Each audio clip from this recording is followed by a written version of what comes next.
225 গুণিত 48 এত মিটার জায়গাটা আয়তকার অংশটা রয়েছে।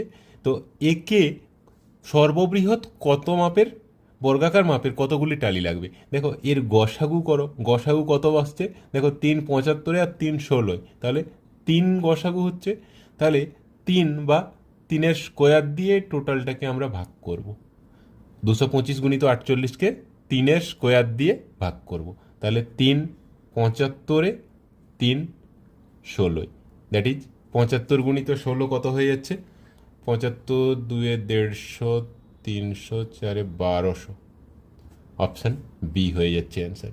মানে দুটোরই গসাগুটাকে যদি আমরা বাদ দিয়ে বাকিটাকে গুণ করে দিই তাহলেই অ্যান্সার পেয়ে যাব।